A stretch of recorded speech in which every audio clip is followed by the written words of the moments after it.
నమస్కారం, రుద్ర న్యూస్ కు స్వాగతం. సిద్దిపేట జిల్లా ఉస్నాబాద్ నియోజకవర్గంలో రైతులకు ప్రభుత్వ పథకాలపై మంత్రి పొన్నం ప్రభాకర్ విస్తృతంగా అవగాహన సదస్సులు నిర్వహిస్తున్నారు. ఈ సందర్భంగా అక్కన్నపేట మండల కేంద్రంలో ఈత చెట్లను నాటారు. రైతులు వ్యవసాయ ఆధారిత పథకాలు, పాడి పశువులు, గొర్రెలు, మేకలు, కోళ్ల పెంపకంపై దృష్టి సారించాలని మంత్రి పొన్నం ప్రభాకర్ సూచించారు. రైతులు తమ పొలాల్లో ఆయిల్ ఫామ్, డ్రాగన్ ఫ్రూట్, పండ్ల తోటలు, కూరగాయలు తదితర పంటల సాగుకు అవకాశం ఇవ్వాలని, దీంతో అధిక ఆదాయం వస్తుందని మంత్రి పొన్నం ప్రభాకర్ రైతులకు సూచించారు. కేంద్ర రాష్ట్ర ప్రభుత్వాలు వ్యవసాయ ఆధారిత పరిశ్రమల ఏర్పాటుకు అందిస్తున్న బ్యాంకు రుణాలను అర్హులైన రైతులకు అందించడానికి ప్రత్యేకంగా కృషి చేస్తున్నట్లు వెల్లడించారు.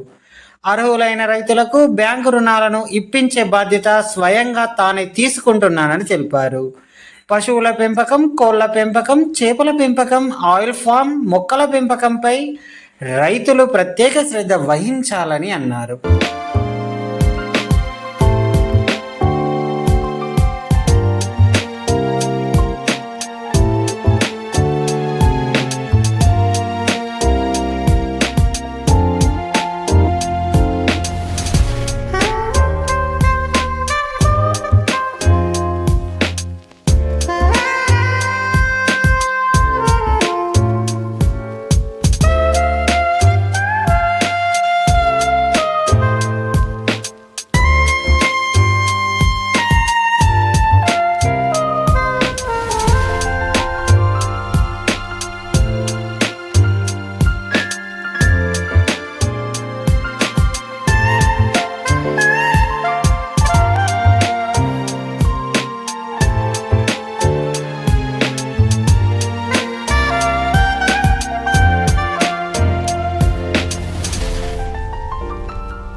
పోతారం జైలో తాటి ఈత చెట్టు పెట్టడం జరిగింది.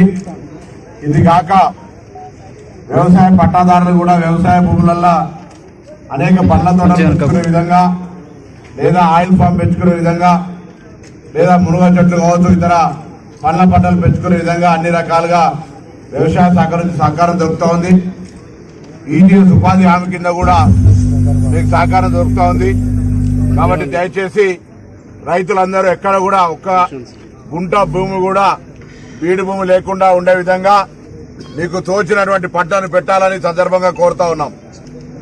రెవెన్యూ వాళ్ళు కావచ్చు, ఎక్సైజ్ కూడా కలిసి ప్రభుత్వ ఆదేశాల మేరకు ఎక్కడ ఉంటే అక్కడ తాటి ఈత వనాన్ని కూడా, మిగతా మొక్కలేమో ప్రత్యేకించి పండ్ల తోటలు పెంచుకుంటే వారికి తిరిగి ఆదాయం వస్తుంది. కానీ వేరే వృక్ష సంపద పేరు మీద మనం పెట్టేటువంటి ఏదైతే వన మహోత్సవాలు ఉన్నాయో దానిలో మేజర్ గా ఈ ప్లాంటేషన్ నాటినట్టయితే తాటి ఈత మళ్లీ తిరిగి వారికి ఆదాయం వచ్చేటువంటి అవకాశం ఉంటుంది. కాబట్టి ఈ ఆదాయం వచ్చే విధంగా ప్రభుత్వ సూచన మేరకు తాటి ఈత మొక్కల్ని నాటే విధంగా చర్యలు తీసుకోవాలని సందర్భంగా కోరుతాం.